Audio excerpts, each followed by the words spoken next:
Assalamualaikum warahmatullahi wabarakatuh. Kembali lagi bersama channel saya yang memberikan sedikit informasi mengenai budidaya ikan lele.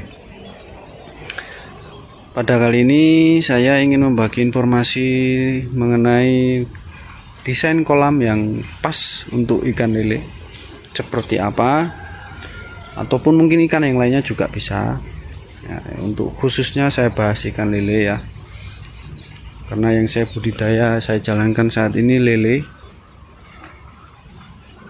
Nah, kolam yang baik itu lengkap ya, dari segi tingginya, tempat pembuangannya, dan juga bagaimana caranya kita buat senyaman mungkin untuk ikan itu bertempat ya. Ya, salah satunya dari segi pembuangan. Kalau dari segi pembuangan mungkin ini kita bisa pakai mengerucut. Jadi dasarnya itu kita kerucutkan ya. Bagian tengahnya sini itu kita bisa buat lebih dalam. Karena apa? Fungsinya untuk membuang kotoran secara efektif ya. Dibuang secara efektif. Jadi begitu kotoran yang di pojok-pojokan, di lingkaran itu, ini tidak hanya digunakan dalam bentuk bundar ya, tapi juga kotak juga bisa. Jadi kita usahakan tengahnya kita buat mulus, jangan dibuat dasar ya, supaya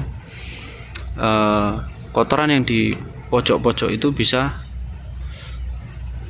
menengah semua. Jadi di tengah nanti ketika kita buang yang pembuangan, nanti kita buka, nanti kotoran itu sudah mengumpul di tengah, jadi terbuang. Insya Allah terbuang semua gitu ya, harapannya seperti itu. Terus untuk bentuk ya terserah, bisa kotak, bisa bulat, bisa segitiga ya. Yang penting saran saya dasarnya dibuat mengerucut ya. Atau bisa juga kalau kotak, kalau mau pembuangannya mungkin lubangnya, kalau kotak lubangnya di pinggir mungkin ya, anggap aja ini kotak ya, di pinggir ya, kita buat menurun ke sini. Jadi pembuangannya, lubang pembuangannya itu kita buat menurun gini, pasti lubang pembuangannya itu juga bisa. Yang penting jangan flat ya, jangan sejajar, tapi kita buat menurun seperti kalau yang di kamar mandi itu. Nah, itu kan tidak rata ya, tidak lurus. Jadi air mengalirnya itu terbuang ke pembuangan. Nah, seperti itu. Terus untuk bahan ya kita gunakan bahan yang sebaik mungkin.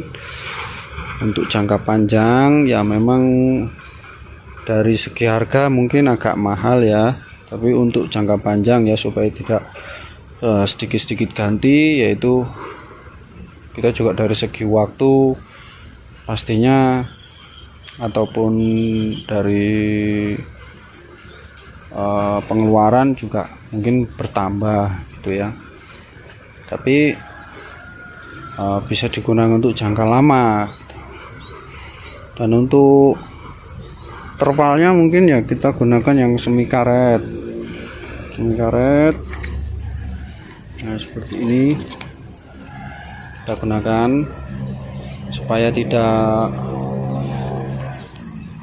gampang rusak karena pastinya kena matahari secara terus menerus ya, setiap hari kena matahari, terus juga hujan. Kalau seperti itu ya mungkin kalau seperti yang atap itu mungkin bisa cepat rusak ya, cepat rusak itu nantinya. Itu dari segi kolam ya, dari bahan, dari pembuangan ya, seperti itu. Untuk desain yang bulat mungkin lebih mudah karena kita titikkan di tengah-tengah saja. Tapi mungkin kalau kotak ya agak rumit, tapi bisa juga. Dan caranya gimana ya? Mungkin kalau seperti itu bawahnya harus tanah ya. Harus tanah seperti ini. Supaya apa? Untuk dari ketika kita mau membuat kolam ini kita buat kita ratakan, terus kita buat miring gini ya, kita buat miring, lalu tengah-tengahnya itu nanti pembuangan, jadi dia miring gini gitu. Jadi tengah itu untuk pembuangannya. Nah, bisa seperti itu. Lalu kita pasang terpalnya tuh supaya memudahkan kita untuk melakukan pergantian atau pembuangan kotoran-kotoran ikan atau yang dari pakan tadi itu ya. Nah, kita juga harus gunakan pipa ukuran segini ya. Ini kurang lebih 2 inci ini ya. 2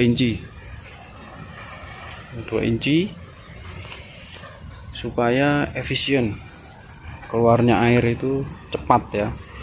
Bisa juga lebih besar,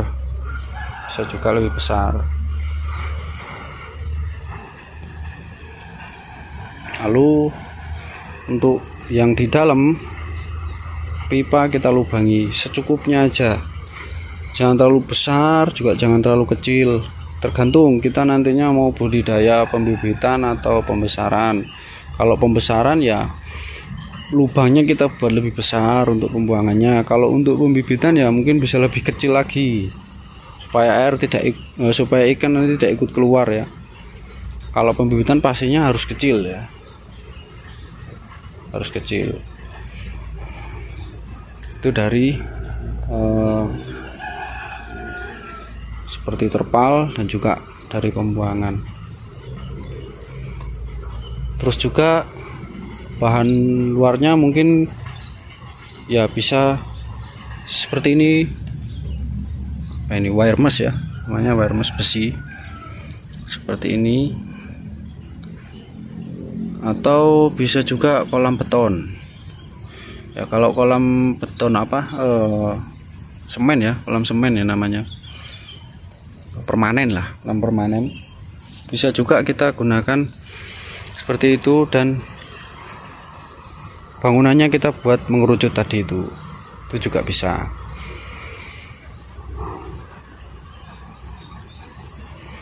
Kalau mau buat kolam permanen ya memang harus penuh perhitungan ya, penuh perhitungan. Ada plus minusnya semuanya. Permanen bagus, non permanen seperti ini juga bagus. Nah, cuman kalau di kolam seperti ini, kalau misal terjadi kebocoran kalau terjadi kebocoran ya lebih cepat. Karena apa? Karena kita bisa pindahkan dulu ikannya, kita keringkan dulu airnya, lalu kita tambal, dan lem kita pakai yang bisa cepat kering itu, pakai lem G atau apa ya, lem G, lalu kita lapis pakai terpal yang baru di lubangnya itu, dan kita bisa langsung isikan air. Nah, Itu plusnya. Tapi kalau minusnya ya kita harus rutin berapa, kalau ini mungkin bertahun-tahun ya, berapa tahun sekali kita bisa ganti. Tapi kalau kolam permanen ya minusnya kalau ketika bocor, ikan dikeluarkan, air juga dikeringkan semuanya. Nah, kita nunggu berapa hari untuk semennya itu bisa kering ya, biasanya berhari-hari. Nah, belum bisa kita langsung gunakan karena apa ya, pertama memang semennya belum kering, kedua bau semen harus hilang dulu ya, karena akan berpengaruh ke airnya nanti gitu ya. Nah, itu pendapat saya ya, seperti itu ya. Plusnya kolam semen ya awet ya. Kalau desain awalnya memang pakai yang kuat, memang awet. Nggak perlu kita ganti berkala seperti ini. Itu bagusnya kolam permanen. Dari segi harga juga gak mahal, tapi memang jangka panjangnya ya lebih panjang dari ini. Itu kalau digunakan untuk berbisnis mungkin ya dipikir lebih dalam lagi soal seperti itu ya. Kita harus perhitungkan kalau berbisnis yang skala besar, karena skala besar itu kita kan pakai target, dan targetnya itu ya kita harus panen berapa minggu sekali, karena permintaan pasar juga mungkin harus kita siap yang dibutuhkan. Tapi kalau hanya untuk sekedar kita jual, istilahnya sepanennya kapan ya kita jual hari itu, ya itu bisalah kita gunakan yang biasa-biasa bisa. Dan berapa kolam yang harus dibutuhkan tergantung ya, kita gunakan pembibitan atau yang kita budidaya pembibitan atau pembesaran, dan kita mau skala yang seperti apa, menengah, kecil, menengah atau besar ya. Kalau besar ya kita harus siap beberapa kolam, dan harus ada kolam kosong. Itu kolam, istilahnya kolam tampungan air juga bisa digunakan untuk kolam darurat. Nah, seperti itu fungsinya kolam yang kosong itu seperti itu. Mungkin 1 atau 2, nah itu ya. Lalu ya untuk sistem drainasenya ya, kali ini saya gunakan hanya tanah ya, bukan saya buat jalan air gitu, semen, karena ya supaya tanah di sini kan juga untuk perkebunan ya, sawah ya. Jadi supaya air dari ikan lele ini bisa menyuburkan tanah itu ya. Jadi istilahnya di sini simbiosis mutualisme dari air ini ya. Memang kalau untuk ikan lele jelek karena dia termasuk limbah, tapi ketika dibuang keluar ya dia bisa menghidupi ini cabai, terus padi dan tanaman yang lainnya itu, singkong. Karena ikan lele itu limbahnya bagus, bisa dimanfaatkan lagi ya. Itulah alam ya, itulah alam. Dan untuk